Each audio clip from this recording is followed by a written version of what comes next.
السلام عليكم ورحمة الله وبركاته. بسم الله الرحمن الرحيم. إن الحمد لله نحمده ونستعينه ونستغفره ونؤمن به ونتوكل عليه ونعوذ بالله من شرور أنفسنا ومن سيئات أعمالنا وأشهد أن لا إله إلا الله وأشهد أن محمدا عبده ورسوله. يا أيها الذين آمنوا اتقوا الله حق تقاته ولا تموتن إلا وأنتم مسلمون. يا أيها الذين آمنوا قولوا قولا سديدا يصلح لكم أعمالكم ويغفر لكم ذنوبكم. اما بعد، برادرای محترم، در سلسله درسای عقیده که ما شما شروع کرده بودیم تقریبا در هفته‌های گذشته موضوع دعا را بحث کردیم و موضوع دعا که دوستایی که در درسای قبلی نبودن، ما در بحث توحید عبادت یا توحید الوهیت تقسیم کرده بودیم که یکی توحید عبادت است و یکی توحید اطاعت است، قانون. در توحید عبادت گفتیم عبادت ها چند قسم است. اول قسم توحید عبادات قلبی را تشریح کردیم، عبادات قلبی را، و قسم دومش عبادات زبانی است.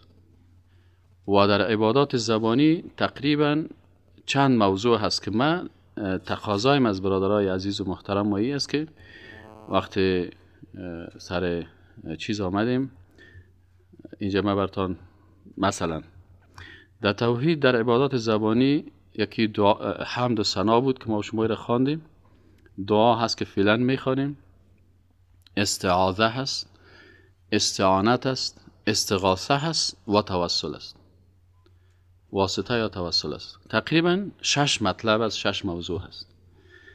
اینال اگر در اسلوب علمی ما شما سر یک اسلوب علمی بحث میکنیم و یا اوت احساساتی بحث میکنیم. اسلوب علمی چی است؟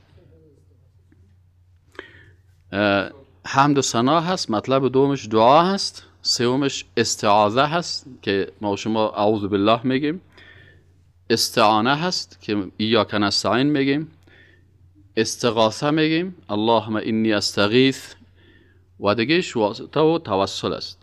این هر کدام از این اصطلاحات اعتقادی است و هر کدام از این باور بکنید، هر کدام از این ما که به حساب 20 سال 25 سال در عربی و در مدرسه و در پانتون و در لیسانس و در ماستری یا درس خواندیم، هر کدام از این که من سر شروع میکنم بیش از 1 ماه 1.5 ماه تحقیق کار داره. یعنی اگر یک استاد میخواه، یک استادی که 30 سال درس داده میخواه که موضوع استغاثه را بفهمه، من تجربه خود براتون میگم، از دیگه نمیگم. بعضی کسا هست ماشاءالله جامع الکمالات است، کل چیزا میفهمه، یا مثلا برش علوم آمده، او را نمیگم، او هر کس دلش. لکن ما عاجزی خدا براتون میگم که وقتی در هر موضوع ازی من تحقیق میکنم، آیات، احادیث،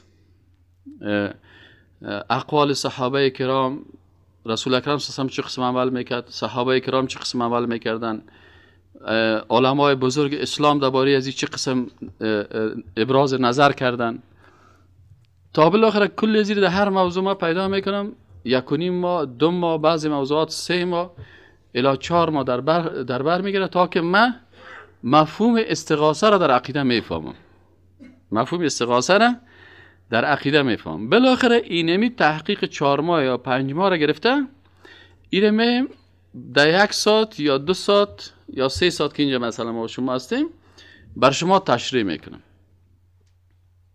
اینال یک کسی مثلا من در آخر درس استاد درباره اینمی توسل و درس هم ختم است و 5 دقیقه یا 4 دقیقه وقت داریم، استاد این باری توسل برای ما گپ بزن. مشکل است برادر عزیز در 3-4 دقیقه. از این خاطر من میگم اگر میخواین عقیده خوب داشته باشین، برای درس عقیده وقت بتین. CD های عقیده را یک مرتبه از اول تا اینمی قسمت مرور بکن و باز خودت همی چوکات پرتو ببین که عقیده چطور است. اما ای که والا نظر من است آل مردم افغانستان برادر، موضوع عقیده تو نیست که والا سه من مسلمان هستم در خانه مسلمان پیدا شدم خلاص. بعضی اوقات یک نفر از خوب خدا مسلمان فکر میکنه لکن مسلمان حساب نمیشه در روز قیامت. چرا؟ میگی عقیده که تو داشتی خود غلط بود. یک نفر خدا مسلمان فکر میکنه، الله سبحانه و تعالی ما و شما را از اون نگاه کنه که در روز قیامت میخیزه برش ملائکه بگه تو برو در صف مشرکین استاش. او بدر ما در تذکره مسلمان شد، از بابی مسلمان بود، پدر مسلمان بود، والله دنکای ملا را آورده بودم، این است او برادر ما تمام روز مسلمان بودم. برش بگه نه برادر تو مشکل در عقیده اینجا امرای الله مخلوق چی کردی؟ شریک کردی. از این خاطر موضوع عقیده بسیار مهم است و ما چند ماست، یعنی نمیال تقریبا ما درس 32 است، یعنی اگر درس اولش ما شما حساب بکنیم نمیال 6 ماه شده، ما دمی 6 ماه تابال از 10 بخش عقیده یک بخشش خلاص نکردیم. یعنی یک بخشش تابال ما خلاص کردن نتونستیم دمی درسای جمعه که ما اینجا درس میدیم. به خاطر چی؟ به خاطر ازی که تو موضوع عادی خو نیست. رسول اکرم صلی الله علیه و آله اینو بار بار براتون تکرار کردیم که عمر دعوتش چند سال بود؟ 23 سال. یکی کل عمرش بود، یکی عمری که دعوت کرد. تا 40 سال دعوت نمیکرد. بعد از 40 سالگی دعوت کرد تا 63 سالگی. 23 سال عمر دعوتش بود. در 23 سال 13 سالش عقیده درس داد و 10 سال دیگه احکام، نظام اقتصادی، نظام سیاسی، نظام اجتماعی، فقه معاملات، فقه عبادات، فقه کل مسائل فقهی، نماز، روزه، حج، زکات، الایمان و بدون و سبون و شعبه، تمام شعبات در 10 سال یک مضمونه 13 سال. این حال از خود فکر کن که مثلا در کل عمرت رسول اکرم صلی الله علیه و آله 13 سال وقت خدا داد، صحابه کرام 13 سال درس خواندن و باقی ماندهش هم در تدریس سیر کردن. ما و شما مثلا چند هفته درس عقیده خواندیم. از این خاطر درست است که ما و شما به معلومات نیاز داریم، لکن معلومات به ترتیب میه و ما به ترتیب بر کس معلومات نمیتم. اما اگر میخوایی که درس عقیده رو بخوانی و عقیده درست داشته باشی، یا در درس بالفعل اشتراک کو، یا اگه درس از پیش فوت شده، ما مزدورت، فیلمبردار مزدورت، ادیتور مزدورت، صحیح نه؟ برقی مزدورت، تجارا که پیسه میته مزدورت، ابر و باد و مه و خورشید و فلک در کارن. کل ما خدا مزدورت جور کردیم که تو عقیده رو یاد بگیری و تو هم یک سیدی رو شنیده نمیتونی. باز در روز قیامت که شد باز خودت میفهمی و جوابت. باز تو نشک بگی که والا کس بر ما درس نداده، امکانات نبود. MP3 امکانات داره، ایواز در موبایلت خواندن گوش میکنی، ایوازش بان سیدی های عقیده رو بپیش استاد فردین بگو صاحب من امیر به مطابق موبایل برم جور کن، عاجل برای در ظرف یک روز جور میکنه، بیکار که ماندی بشنو. در خانه چالان کو خودت. اگر درس را که ما برای دادیم بی سوادترین انسان در خانه اگر نفهمید باز بیا مرا بگو استاد از هم که آسان تر بساز. والا ما گپ میزنم برای شوککای خورد من بر کلانا و استادا و پروفسورا گپ نمیزنم. CD ای من کلش ابتدایی است. چرا عقیده باید به زبان بسیار ساده آدم عقیده رو بفهمه. به هر صورت برادرای محترم، ما و شما حمد و ثنا را که او را خواندیم، بعد از او آمدیم در مسئله دعا و در دعا چند موضوعش خواندیم و حال میم سر بسیار خوب است. یعنی کسایی که متوجه هستن که یعنی اول که دعا میکنی در دعا باید شرایط دعا را در نظر داشته باشی. و این شرایط دعا چی هست؟ اولش آداب وجودی بود، نه؟ آداب وجودی چی هست؟ یعنی در دعا دو چیز است. یکی آداب است که باید موجود باشه، یکی آداب است که باید موجود نباشه.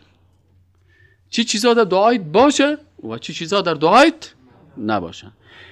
اول چیزی که گفتیم در دعا باید موجود باشه ای که باید تو به 4 صفت الله در وقتی که دعا میکنی معتقد باشی و همون لحظه که دعا میکنی همین 4 صفت به یادت باشه.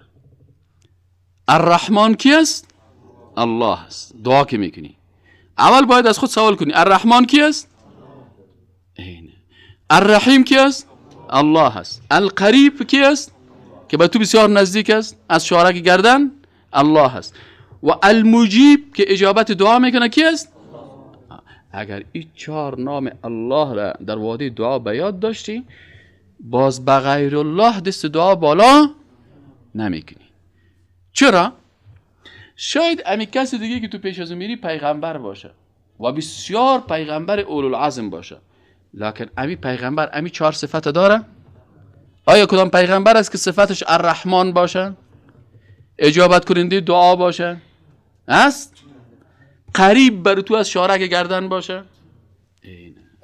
پس وقتی که عقیده رو پیدا کردی خود به خود دست دعا به غیر الله بلند نمیکنی. شاید براتون سوال شود خیلی ما بعضی کسایی را میشناسیم که خوب مسلمان است، خوب دیندار است، لکن با پیش مخلوق رفته و بر از او دست دعا را بالا میکنه که او شاید شمشیره برای ما یک بچه بده، او پیر فلانی صاحب برای ما یک دختر بده، او پیغمبر صاحب برای ما بچه بده. این مشکل ازی چرا دست دعا را به بارگاه از این شخص بلند کرد؟ این 4 صفت خالقه به این شخص داد. 4 صفت خالقه به کی داد؟ این شخص کس الرحمن هم است، الرحیم هم است، القریب هم است، المجیب هم است، پس این دعای مرا قبول میکنه.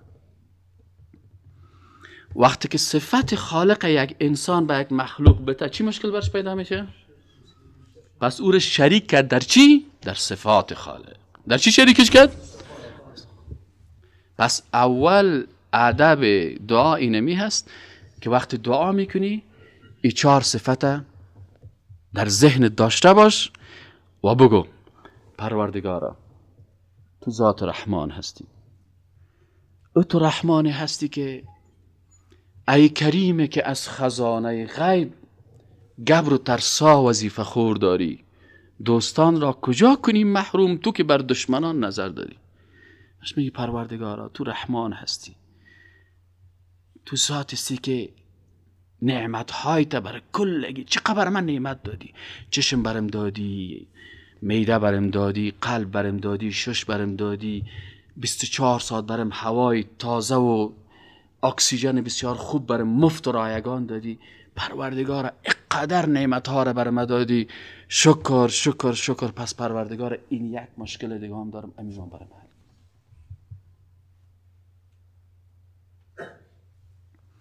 تو رحیم هستی. رحمان و رحیم باز ما و شما در باب صفات میخوانیم که یک فرق بسیار کوچک دارن. فرقش چی است؟ که الرحمن ذات است که نعمتهای خود بر تمام مخلوقات پشت کفر و کافر و مسلمان و مشرک و یهود و نصارایش نمیگرده. رحمان است، دریای نعمتهای خود ایلا کرده. اما سختترین دشمن خدا را ببینی بهترین موتر 2010 داره، خوب خانه داره. چرا؟ ذات رحمان است. میشه که 1 روز، 2 روز، 3 روز، 1 ماه، 10 ماه، 1 سال، 10 سال، 50 سال، 100 سال برش وقت میته. میشه که 1 روز از روزا برگرده و به خالق متعال رجوع بکنه. این رحمان است. رحیم خیلی کی است؟ رحیم کسی است که رحمت خدا برای کسی که اون مهربان است و مؤمن است، او کسی که در مقابل خالق متعال بغاوت و سرکشی نکرده، باغی نیست. پس رحیم است برای کسایی که بغاوت نکردن. بالمؤمنین رؤوف الرحیم. این حال وقتی که تو صفت رحمان بگوی پروردگارا سر کلگی بر کلگی نعمت دادی، باز بگوی پروردگارا تو ذات رحیم هستی که ما خب با تو ایمان آوردیم، با پیغمبرت ایمان آوردیم، ایمان ما برات پیش میکنم، چرا که صفت رحیم کسه. متوجه هستین؟ کسی میتونه صفت رحیم استفاده بکنه که ایمان داشته باشه. ربنا اننا سمعنا منادیا ینادی للایمان ان آمنوا بربکم فآمنا. پس ما ایمان آوردیم. ربنا فاغفر لنا. که قرآن برای ما چه خوب درس میده، چه خوب درس میده. پروردگارا منادی آمد و صدا کرد که ایمان بیاورین به الله. فآمنا، ما ایمان آوردیم. پس آل چی رو وسیله ساخت؟ ایمان خدا. پروردگارا با تو ایمان آوردیم. پروردگارا به رسولت ایمان آوردیم. پروردگارا به پیغمبرایت محبت داریم. پروردگارا به روز قیامت ایمان داریم. امی ایمان خدا برای تو پیش میکنیم، سر من این مشکل مرا برای من حل بکن. یک قاعده هست، این قاعده را باید داشته باشی. قاعده چی است؟ قاعده بسیار قوی، سیره کلگی نمیفهمم. الا من رحم الله، کسی که الله سرش رحم کرده. این قاعده را که در عقیده است چی است؟ که مسلمان واقعی کی هست؟ مسلمان واقعی کی است؟ مسلمان واقعی کسی است که 99 نام الله را یاد داشته باشه. 99 نام الله را یاد داشته باشه، معنایش بفهمه و مطابق از زندگی کنه. چند نفر است؟ چند نفر است 99 نام الله را بشناسید؟ نامایی که مردمای خرافاتی جور کردن که عاشق است و معشوق است یا نیست. نامی که در قرآن آمده، نامی که رسول اکرم صلی الله علیه و سلم بیان کرده که نامهای الله است. هو الله الذی لا اله الا هو الملك القدوس السلام المؤمن المهيمن العزیز الجبار. این نام ها را بشناسی، معنایش بفهمی و مطابق از این نام ها زندگی بکنی. من رحمت یک مسلمان چلنج میتونم اگر کس بخیزه بگه که من این 99 نام مطابق میفهمم، معنایش میفهمم و مطابق از زندگی میکنم. خب کسی را که نامش نفهمی، صفاتش نشناسی، معنای صفاتش نفهمی، چطور میتونی مطابق امری از او زندگی بکنی؟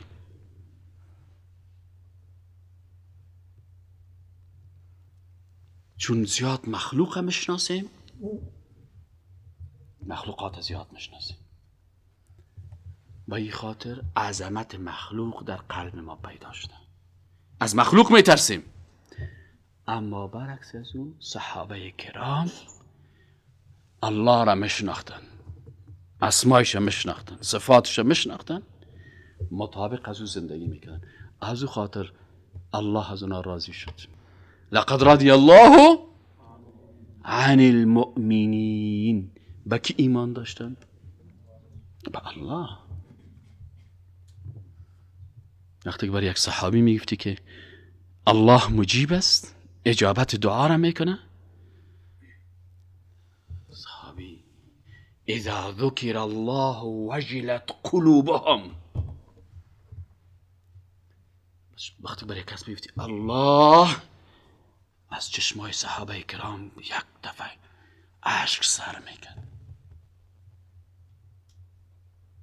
برای محترمان بگو که برادر، من امروز قصد دارم طرف شمالی برم، به خاطر الله امی خواندنت بحث کو. بشی حکومت طالبا خونید. از طالبا میترسید، از خدا نمیترسن. از طالبا میترسیدن، تایب خدا بالا نمیکرد. آل هم از خدا نمیترسن، لکن پیش زیارت که رسید میکنه نمیکنه. پس از الله زیاد میترسه یا از زیارت؟ به خاطر که برش گفته شده که اگر تایپت پیش زیارت گل نکنی باز موترت چپه میشه. اما هیچ وقت برش گفته نشده که اگر این موسیقی را مشنوی غضب الله سرتون نازل میشه. حالی موترهایی که روز 15 تا دی راه ها چپه شده میرن، خیده و طرف سالنگ که چپه میشه، خیده و پیش مای پارک چپه میشه. اونجا چی کرده؟ اونجا خزیارت هم نیست. این حال گپ سر چی است؟ مشکل میفهمین گپ سر چی است؟ به خاطر ازی که ما وقت ندادیم برای فهمیدن نامهای الله و ما وقت ندادیم برای ازی که نامهای الله را 5 دقیقه حداقل فکر بکنیم که چرا الله گفته که مجیب، چرا گفته قریب، چرا گفته سمیع، چرا گفته رحمان و چرا گفته رحیم. ما مشکل ما اینمی نقطه هست. از این خاطر نه تنها نمیگن باز گفت کسی گفت که الله 99 نام داره، بیاین به الله عبادت بکنیم، بیاین به غیر الله سجده نکنیم، بیاین رسول الله صلی الله علیه و سلم اللهم میگفت، پیغمبرا ربنا میگفت، باز اونجا میشینه چون خودش وقت هم نداره و شیطان در قلبش جای گرفته، باز به خاطر که 4 تا بی سواد بیچاره که پیش است او را از عقیده توحید منحرف بسازه، باز میگه صاحب گپ از یارا گوش نگیرین، یا خو وهابی هستن. اگه که گفتم وهابی کی است؟ گفت وهابی کسایی هستن که میگن خوار پنجم حلال است. مفت میره خود رسول اکرم صلی الله علیه و سلم میگفت، رسول اکرم صلی الله علیه و سلم میگفت که خوار پنجم حلال است. چرا؟ امام ابو حنیفه رحمت الله علیه میگفت، ما در فقه حنفی خواندیم، اونا میگن که خوار 5 قسم است. چند قسم است؟ 5 قسم. خوار اول، دوم، سوم، چهارم، پنجم. پنجمش نکاحش که تو جایز است. کی از خوار پنجم؟ من میگه خوار اولت خوارت که از مادر پدرت است، این سکه میگیم با شما. سیزنه خوار دوم خوار مادری است که از مادر است، از پدر نیست. خوار سومی چی است که از پدر است، از مادر نیست. پدر جان 4-5 تا عروسی کرده، دوم که از مادر جان 4-5 تا. خب مشکل نیست. اوش ماتریال میگن در انگلیسی. میره میگه خوار ماتریال. من گفتم ماتریال چی است؟ گفت مای مادر ازدواج کرده 10 مرتبه، از این خاطر از مادر 2 نفر یکیستیم، از پدر جداستیم. خب این ماتریال مادری میگن. پتریالش باز چی رو میگن؟ پدری رو میگن که پدرش 4 تا زن گرفته در مسلمانا، در غرب 44 تا. اینا لسه بوجه چی است؟ این 4 تا خانم گرفته، بیادرها هستن لکن مادرایشان چی است؟ جدا هست، اما پدرشان یک. 4می قسم خوار چی است؟ رضایی هست. کاتت شیر خوردن، نونوگک بودی، تو که بچه کاکای تو هم نونوگک بود، تو تشنه شد، مادر شیر نداشت، مادر تو گرفت رو چی کرد؟ شیر داد. این حال شما 2 تا نونوگک ها، کلانا نه، خدا نونوگک نساز، یگان تا کلان مردکست میگه من شیر خوردیم صاحب چطور کنم؟ نمیخوردی، بعد که دیگه خوردی، در جوانی خورده، در پیری سعیز نه؟ بس شفر برتان بگم بفهمین. این حال صاحب اون مردکه چی کردن؟ بر من زنگ میدن که ما این مادرم شد. او گفته در وقتی که تو در حالت رضا باشی. رضا چی مونه؟ شیرخوری. خب یعنی 1.5 ساله، 2 ساله، 6 ماه، 4 ماه، 2 ماه این گپا. بعد از این 5می خوار چی شد؟ خواهر دینی. انما المؤمنون اخوه. پس خانم هر کس خواهر دینیش است، در دین که تو شریک است. لکن این بیچاره این چه قسم او مردکی دیگه میفهمه، شیطان کلان میفهمه، لکن این بیچاره را بازی داده. بر از این قسم نمیگه که منظور از خوار پنجم خوار چی است؟ خوار دینی است. میگه نه یا صاحب، میگن که خوار پنجم رواست، یعنی تو 5 تا خوار داری، خوار 4می تو روا نیست، خوار و این کفر است. این چی است؟ این کس گپ، این گپ کس بزنه چی است؟ کفر است. چرا به نص قرآن این گفته که نکاح خواهر چی است؟ و اخواتکم. به هر صورت این مشکل ده اینجاست. یعنی ما شما وقتی که بسیاری وقتا احساساتی برخورد نکنین، احساساتی برخورد نکنین، بفهمین، گوش بگیرین، باز دا آخر قضاوت کنین که حق در کجاست، باطل در کجاست. به خاطر که آل شرایط است، نه شرایط. جنگ فکری است. کسایی که بیچاره نصرانی های که حالا میگن که خدا سه تاست، نه میگن نمیگن؟ یاره صاحب زدن. هم پیروای عیسی علیه السلام مسلمان بودن، مثل ما و تو مسلمان بود. پیروای عیسی علیه السلام مثل ما و تو بود. حواریون چی بودن؟ مسلمان بودن. لکن چرا این مسلمان ها را به سه خدایی وادار ساختن؟ که از یا جنگ کردن، زدن، لط کردن، دیدن که مسلمان ها هر قدر بزنی، هر قدر، این مثال شما براتون میگم، باز شما عملا تطبیق کنید، هر قدر که زد مقاومت بیشتر شد، هر قدر که از زور کار گرفت. گفت نه، زور مکن، زاری مکن، زر بفرست.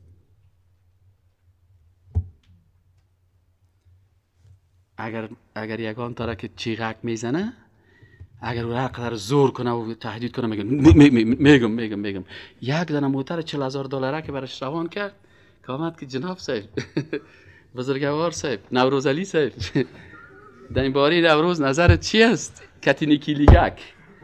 این حالا میگه خیلی کیلی ده این خانه میزبان احادیث نوروز ده خانه که زیر مفت میکنم. صحیح نه؟ این حال جانان مینه نشته، سوداگری ده، دلارگلی ده، یا ببل خرڅوینه. فهمیدی نه؟ والله حق میفهمیم، والله میفهمیم که در صف کافر استاد شده و من یتولهم منکم فانه منهم، از جمله از میشه. خوب میفهمیم. و ما ملاها از کلی که خوب میفهمیم. لکن چرا لنگی پیغمبر میفروشیم؟ چرا ریش پیغمبر میفروشیم؟ خوب میفهمیم. چرا؟ فکر میکنیم که ما 2000 سال زنده هستیم و به خاطر یک موتر، به خاطر یک مقام، به خاطر یک چوکی. خوب میفهمیم، کلش میفهمم. چرا نصرانی ها یک خدا را ترک کردن، سه خدا را پرستش کردن؟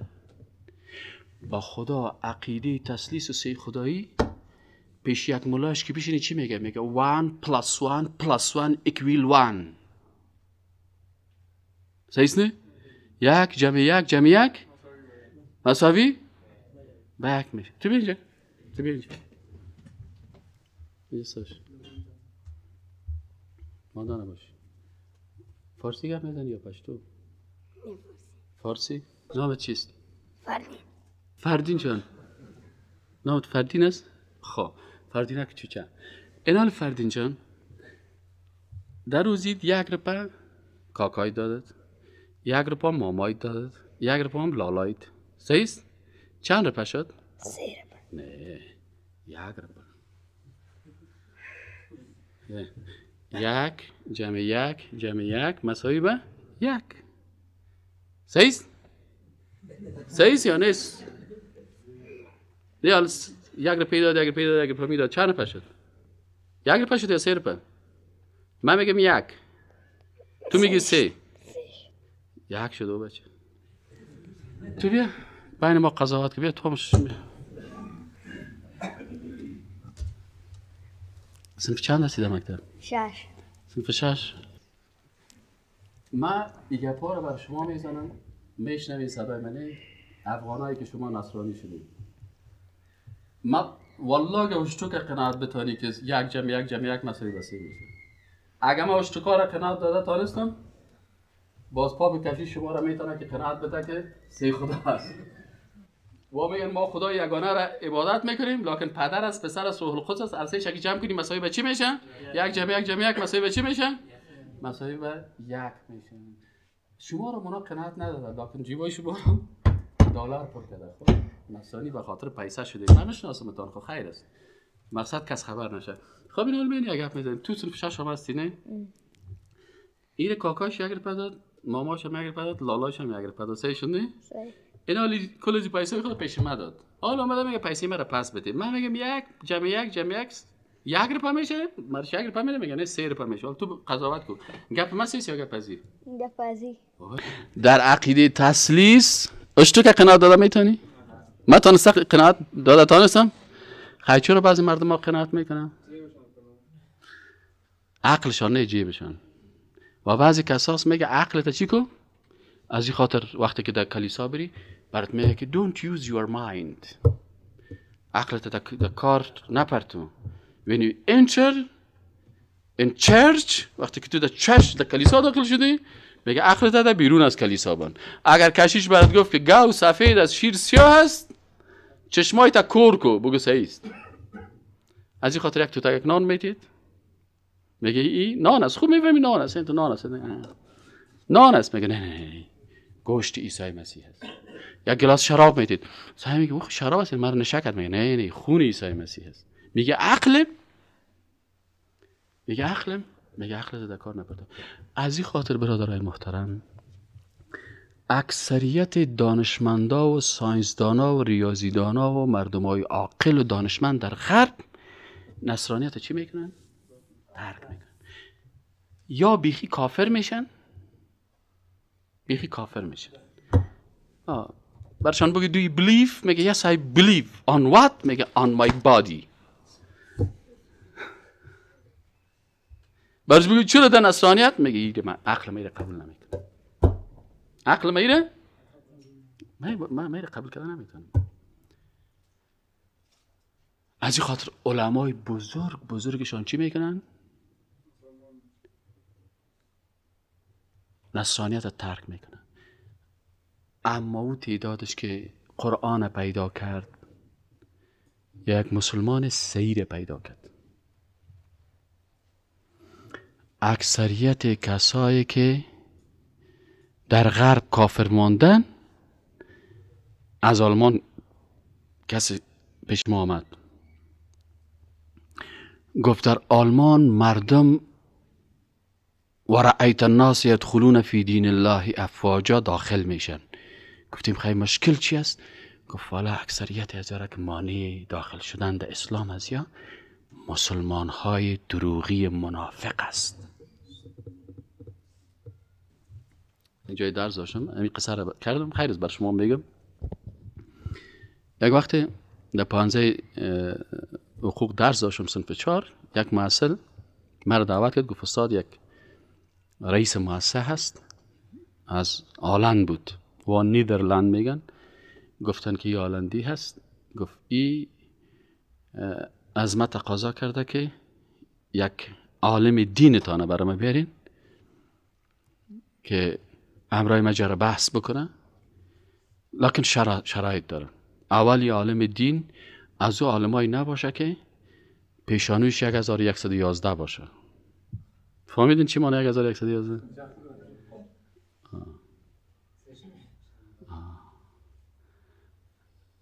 مثل که رسول الله صلی الله علیه و آله متبسم بود، یه هم چی باشه؟ متبسم باشه. درس دین هم مثل چاکلیتی مینو بده. صحیح نه؟ مثل خلطه خار وارنه که در کله کلیت بزنه چخ شده بیری. گفت بسیار واجد. انگلیسی هم بفهمه. اگر 100% نمیفهمه 50% خوب بفهمه. از تکنولوژی پیشرفته هم با خبر باشه و از عقل انکار نکنه. گفت والا استاد ما هر قدر چیز شد شما را تقاضا میکنم همینجا برین. گفتیم خوب است. روز شنبه وقت داریم. گفتم خیر است آدم با تو کارا وقت پیدا میکنه. خب صاحب ساعت 8 بجه خیسم از خانه حرکت کردم. ساعت 9 بجه دمی سرک دوی خیرخانه دمیجه دمی سی اول سرک دوم میگن دمیجه خانه از نفر بود. گفتی خانه شما هم نمی خارجی و تو هم در خانه خود قبول نمیکنه، لکن میگه یک جای سومی باشه ما شما ملاقات کنیم. گفتیم بسیار خوب است بیاین. رفتیم یک صاحب خانه از او 3 ساعت مکمل بر از این نفر سوال میکرد. من بر از این گپ زدم میرفتم. باور کنم تو دوزانو شیشته بود اما تو گوش میکرد این مرد کسی عزیز کی توش نبود. خب خلاصه ای که من امروزی گپ شروع کردم.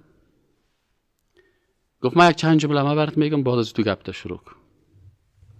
اول سون قواری مسکت وقتی جگر خونه سمی خنده. گفت نه خوب است قواری. خیر ببین. لپتاپ هم کتم برده بود. گفتم میریم یام تکنولوژیت. صحیح است؟ خدا برش معرفی کردم به انگلیسی. گفتم یام انگلیشت. گفت خب صحیح است. گفتم حالا تو چی میگی؟ گفت من the first one، گفت اولی چیزی است که برای من وجود خداوند گپ نزن. گفتم وای چرا؟ گفت به خاطر ازی که یک انسانی که عقل داشته باشه، ما آدم جاهل نیستم، ما در ساینس، ما در ریاضی، در بیولوژی و کیمیا و فیزیک و ریاضی، گفت من کلش 100 نمره میگرفتم. این کسایی که در افغانستان خدا معلم میگه یا استاد میگه یا پروفسور میگه خدا را انکار میکنه، این رسای پارچه های بچگی های که بکشی کلش 0 است. فهمیدی یعنی؟ این گفت من در غرب زندگی میکنم، من در ساینس بسیار مطالعه دارم. گفت عقل ساینسی و دانش من برای من میگه که این دنیا که هستی است خالقی داره. عقل من میگه کامپیوتر مفت نامده. عقل من میگه که این ماهی که هست سر از این کس کار کرده. عقل من برای من میگه که این میز کس ساخته. پس این دنیا را من خودم. گفت اینه برای من تشریح نکن، چون من با حساب علم دانش خود میفهم که خالقی وجود داره. خب گفتم خانه تابت یک رای ما باز شد. دیگه گفتم سکند وان، گفت اینو هم برای من تشریح نکن که خدا یکی است. وای؟ گفت بخاطر ازی که بازم علم ما و عقل ما و حواس ما برای ما ایره میفهمانه که خدا یکی است. گفتم چه قسم؟ چه قسم؟ گفت مثلا اگر میده خدایش یکی می بود و سیب و انگور و میوه‌جات خدایش کسی دیگه می بود، او میگفت مرا به میده چی؟ هر سیب میساخت 6 کیلویی، سیز نه؟ هر خار می بود نیم متره، سیز نه؟ پوستش هم تو ماکم جور میگد پوست گواره، هر قدر چک میزدی سیب خورده نمیدونستی. لکن خالق از او خالق میدی تو یکیست. میبینه که بیچاره یک دندانکایش سیکو خیلی سگان تا دندانش بیل ورس باز بسیاری کسا کس دندانش خورده است. این دندانکای زیر سیکو این قانقرتکک از زیر سیکو، این میدی از زیر سیکو. پس او خالق متعال به اساس رحمت خود اما تو یک سیب ساخته که کسی می دندانکت 6-7 تایش میخوری خبرم نداری و اما تو دمیدی تا میرم سیب مریضم که ازی دکتر میگه چی بخو؟ سیب بخو، سیب بخو، او سیب بخو. پس علم میگه، عقل میگه، حس میگه، ساینس میگه که خالق میده و خالق سیب یکی است. وقتی آفتاب مطالعه میکنیم، چی آفتابه؟ این درجه حرارت از زیر تو سنجش کو؟ کاش کال استاد کوثر می بود این مسائل ساینسی و خوب میفهمه. اینا صاحب که درجه حرارت چقدر است، لکن وجود تو چقدر ضعیف است. این آفتاب بزرگ برای تو انرژی میده، لکن تو را آسیب و اذیت نمیرسونه. پس معلوم میشه که خالق آفتاب و خالق وجود تو یکی است. خلاص یا نقطه دومش من قبول کردم.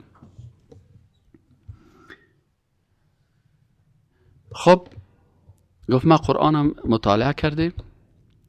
خب بالاخره درباره موضوعات که سوال میکرد سوالای زیر من تشریح کردم میرفتم برش. بالاخره بر من گفت که من یک مشکل دارم. این روز تقریبا ساعتای 1 بجه شد. گفت من یک مشکل دارم، این مشکل من تو بفهم. گفت من اصلا کریستیان بودم. کریستیان همین نصرانی رو میگن، عیسوی و مسیحی نگوین، چون این تسلیس پولس یا شاول ترتوسی جور کرده. این عقیده عیسی علیه السلام مسیح علیه السلام نیست، این عقیده پولس است. گفت من اصلا کریستیان بودم، ما به خاطر خرافات و بدیهایی که در کریستیان بود که یک جمع مساوی به چند میگفت، اینو من قبول نکردم. یا بر من نان میداد میگه فی گوشت است، برام شراب میداد میگه فی خون است. یا مثلا کشیش میدیم که در دستش دولگک اسپند است، اسپند پف میکنه، اسپند بلابند. گفت من به این خاطر این دین چی کردم؟ ترک کردم. گفتم این عقل من، حس من، علم من، دانش من این دین نیست که به درد من بخوره. گفت یک مثال خیلی براتون میگم خودت بفهم. خوب سعی کن که چی گفت و باز من پرسان میگم که خوب فهمیده. گفت یک نفر عروسی کرد، برام این مثال گفت. فینال وقتی که ازدواج اول کردی دیدی که والا کت زن گذاره، ها پیش خود سنجیدی که والا صاحب نه قواریش چیزی مانده، نه گپ زدنش هم صاحب سیکو دو زدنش هم. گفت بالاخره گفت که تصمیم گرفتی که میزن اول چی کنی؟ طلاق بگوی صاحب عزیزم دیورس. آل میخوای خانم دومیره بگیری؟ یه گپ از این نفر است. خانم چی بگیری؟ خانم دومیره که سهل میکنه که نام خدا قواره رسه که چشما رسه که بینی رسه که گوشوارا رسه که باز که میبینی که باز دمی دلت در شک هستی کالیا هم متنبرایه. فهمیدین؟ گفت من این تو یک مشکل دارم. مقصدش چی بود؟ کی میتونه برای من مقصدش بگه؟ هم 3-4 نفر نفهمیدین مقصدش؟ نه؟ کی فهمیده؟ 1 2 3 4 5 6 7 8 دیگه نفهمیدن. اگر یک خوبم تو چرت میده خود تو بیا اون بچه. ها این بچه مقصدش چی بود؟ بسم الله الرحمن الرحیم. مقصدش همین بود که در دین نصرانیت که من بودم همین رقم بدی ها بود. حالا ما میخوایم به اسلام بیایم دمی همون تو گپانه باشه. بسم الله الرحمن الرحیم. چرا گپ زدی مردکه؟ اول گفت کریستیان بودم نه در دین دیگه بودم. خرافات که دید گفت ما میخوایم در اسلام بیایم در این دین همین گپانه باشه. یعنی مقصدش همین بود نه؟ بله صحیح نه؟ همین مقصدش همین بود نه؟ فهمیدین کنید؟ آلی گفت ما آمدیم در افغانستان. به کجا آمدیم؟ خرابستان. فهمیدین؟ گفت صاحب اینجا آمدیم. آلی گفت ما در افغانستان آمدیم و ما اینجا میخوایم که از علمای افغانستان اینجا ما بفهمم و مطالعه بکنم و کتابا رو ببینم. اگر در اینجا هم امی خرافات بود ما قبول ندارم. اگر نه که اسلام سچی که در عصر رسول الله صلی الله علیه وسلم یک گلاسه یک کسی تو را در پغمان میتید در پیش چشمه میبرید همونجا یک گلاس او برات میده این رو خوب میخوری یا یک گلاس در پیش دریای کابل سه در پل محمود خان یک گلاس او برات میخوری ها تو بیجا اون بچک ها از این دریای سالنگ بله میخوام در پیش چشمه متشر رس او میای از اون کو از اون یک کس برات یک گلاس او داد میخوری بله آتش نباشه چرا نمیخوری تشنه باشه چرا نمیخوری. خب اگه در دریای کابل ببریمت در پیش پل محمود خان یک گلاس آب بدیم نمیخورم چرا او را میخوری یا نمیخوری؟ وقتی جای صاف است بسیار آب هوای زدن دارد آبش هم لکس جا جای چتر هم دیگه. اسلامی که رسول اکرم صلی الله علیه و آله در مدینه منوره آورده صحیح نه؟ اونو اسلام اگر بر مردم نشان بدی و رأیت الناس یدخلون فی دین الله مردم میخوره اونم تو پاک است. لکن اسلامی که ما در افغانستان جور کردیم اونمو مثل دریای کابل واره اگر برش بگویی که بیادر مستر نوروز که شد باز یک سمنک پخته کنه مادر اولادایت. خب باز که دای محرم شد یک چند تا زنجیر برات میخریم تخته پشت تا باز دور بته دیگه.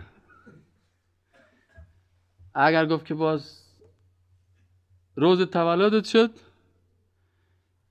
باز برای دکچه بکن. اگر صاحب باز در پیش فروشگاه رفتی از قلفای چینایی کشف که مراد تبته میدن چینا، پیش یگان تا میری دم کردن یک کار ده میره که همی کار ده گرد در میگه حالا میزنه. حالا من نمیفهمم سبحان الله که قرآن چرا کت کارت این قسمی میکنه. باز من فکرم که قرآن میخوانه. من یک وقت اشتکا کردم زردی گرفته بود، کلی مرا محکم گرفتن که ببر دمش کن. پیشگی دم کنم خودم دم میکنم. نه دم تو چیست؟ من قرآن میخوانم. نه قرآن تو چیست؟ سبحان الله. گفتم خیلی چطور کنم؟ خیلی پیش ملای مسجد ببرم؟ نه ملاقات چیست؟ خیلی کجا ببرم؟ پیش کریم مارگیر. و این کار سر خودم تیر شد. رفتیم پیش کریم مارگیر. اشتکا که بردیم سر پیش کریم مارگیر. اشتکا هم زرد میزنه زرد. در دکان کریم مارگیر در آمدیم که یک قرمه بوی. یک آدم شیشه صاحب عزمه کده 3 روز میشه که روی خدا نشسته، 4 روز میشه نشسته، یا شسته هم تو از خدای پاک آدم در چیزی کس نگیره. به هر صورت یک دانه کار ده صاحب گرفت و که از این کار صاحب ایشتو کمت تو کنه میره. حالا ما دانه ازی سهل میکنیم که چی میخوانه. حالا که در پاریس یک کس آمد خوب وطن دار چطور هستی و خوب هستی و کجا بودیم چف چف.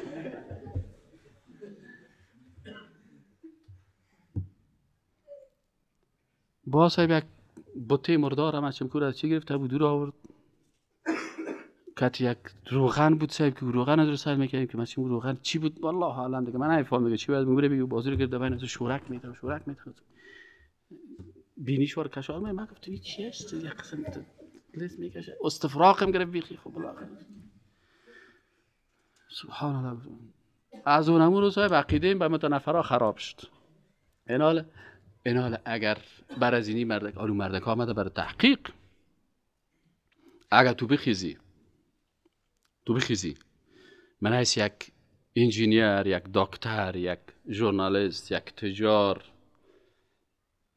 یک انسان با شخصیت در بین از اونا کار کنی خود سرت تاثیر میکنه، سر از اون تاثیر میکنه که تو برش بگی که والله خالق ما ذات یگانه است، خالق است که جهان خلق کرده، خالق است که برای ما گفته که شما روز 5 مرتبه وضو بکنین، پایایتان بشوین. یعنی غربی ها روز 3 دفعه قاشق خودم میشوینی. قاشق از او پاک است یا پایای ما تو از نگاه قانونی اگر در شستن باشه خود 3 دفعه قاشق هم میشویه. ما تو چند دفعه پای خودم میشویم؟ 5 مرتبه میشویم. دست خودم ما تو روز 5 مرتبه میشویم. اگر ما برش بگوییم که هر روز ناخون گرفتن در هر هفته سنت است، ناخونات باید ناخونای حیوان واره نباشه. طهارت جز ایمان است، ولو که اوقاتی هم باشه باید هفته 2 مرتبه 3 مرتبه تو چی کنی؟ غسل بکنی. اعضای بدن تو باید بوی نته. برای خانم تو مرد باید آرایش کنی، نه تو برش جینه بفهمانی. مرد برای خانم خود داره بله. ولهن مثل الذی علیهن. امی قسم که او بالای تو حق داره، تو بالای تو حق داری، او هم بالای تو حق داره. برش بگویه که ولهن مثل الذین علیهن. عبدالله ابن مسعود رضی الله تعالی عنه میگفت ما برای چی میکردیم؟ صحابه کرام برای خانمای خود تو آرایش نه که تو سرخی سفیده کنی مثل از او. آره منظور از آرایشی نیست، منظور از آرایش مردانه هست. آرایش مردانه چی است؟ عطر خوبش، لباس خوبش، زیرپیرانی مقبول، لباس مقبول، چهره مقبول. اگر ریش داری خوب ریشکت شانک و تو نه که ریش سفید یگانه که ببینی که بیخی زرد گشتن، این قسمی نکو، قوطی نسوار تا اوسو پرتو، دان نسواری تا اوسو کو، دندانای تا خوب یک دفعه برس کو، باز بعد از او این قسم شد. وقتی که برای خارجی اسلام بگی میگه والله اگر دینی قسم باشه مادر این قسم حق داره، پدر این قسم حق داره، همسایه این قسم حق داره، زن این قسم حق داره، طفل این قسم حق داره. ما پیغمبری داشتیم که او مثلا برای دختر خود چادر خود حوار میکرد. پیغمبری داشتیم که خانمش میگفت که در زندگی پیغمبر کسی را لط نکرده. اما واوی مسلمان ها نمیشناسن. کدام مسلمان نمیشناسن؟ یک مسلمان است که دست خانم خدا شکستانده. این خود مسلمان نیست. بینی خانم خدا بریده. این خود مسلمان نیست. لکن یا به خاطر دشمنی با اسلام بر از او قسم معرفی کرد. از او خاطر او گفت که اگر اسلام، ما گفت امی شکستم، اگر امی چیزا باشه ما باز اسلام قبول نمیکنم. از این خاطر بسیاری وقتا مسلمان ها سبب چی میشن؟ خداوند از این میکنه ربنا لا تجعلنا فتنه للذین کفروا. خدایا مرا فتنه نسازی برای کافرها، که کافر مرا ببینه از اسلام متنفر شد. از اسلام متنفر شد. ما یعنی پیشریش گفتنش همینجا یکی از قاری صاحب دلاغا بعد از ترکیه دیدمش، آمد کتما در هتل 6 نان خورد. ما دیدم اما ترکی متاثر شد. چرا؟ این وقتی که آمد کتما نان خورد، خوب نان برای ما آماده شده بود، لکن این رفت میتونست که برای و بره، لکن رفت پیسیش برش شد. مردکه گفت چی گفت؟ گفت که من افغانی هستم. گفت افغانی هستم؟ گفت اینجا در هتل این نان بر افغانی ها جور شده. گفت نه من افغانی هستم، لکن در جمله از این گروه مهمانان نیستم، ما از بیرون آمدیم. گفت خیلی از بیرون آمدی پیسیش بدی. گرفت $40 یا $30 یا $25 یا هر قدر که شد، اون پیسه نان را که بسیار کمک نانم خورده بود. لکن واقعا باور بکنید به اینمی عکس العمل از او حتی من متاثر شدم. حتی من متاثر شدم که مسلمان خودش بودم. فکر کو اگر یک کافر ببینه که مسلمان اینقدر صداقت داره، در حالی که اوتلی شاید بی‌نماز بوده باشه، شاید آدم است که به دین و قدر علاقه نداشته باشه، یا شاید داشته باشه، والله اعلم، این متاثر میشه وقتی که میبینه که سبحان الله. شما سعی کنین که یک انسان هیچ وقت غلطی نمیکنه، یک لقمه حرام نمیخوره. پس وقتی که او لقمه حرام نمیخوره، معنیش چی است؟ که عمل مسلمان سر غیر مسلمان تاثیر میکنه. صداقت ما و تو، گپ زدن ما و تو، وطن دوستی ما و تو، مسلمانی ما و تو، عقیده ما و تو. چرا کافر سر ما و تو میخوای حکومت بکنه؟ به خاطر که ما و تو را دید بیمار هستیم، میگه خوب صحیح است. ما و تو را به نام از این انداخته که تو پشتون هستی، تو تاجک هستی، تو ازبک هستی، تو هزاره هستی، تو فلان هستی، تو فلان هستی. این حال مسلمان ها در بین خود میزنه، غیر مسلمان ها از اینمی اختلاف و از جنجال ما و تو استفاده میکنه. سبحانك اللهم وبحمدك اشهد ان لا اله الا انت استغفرك.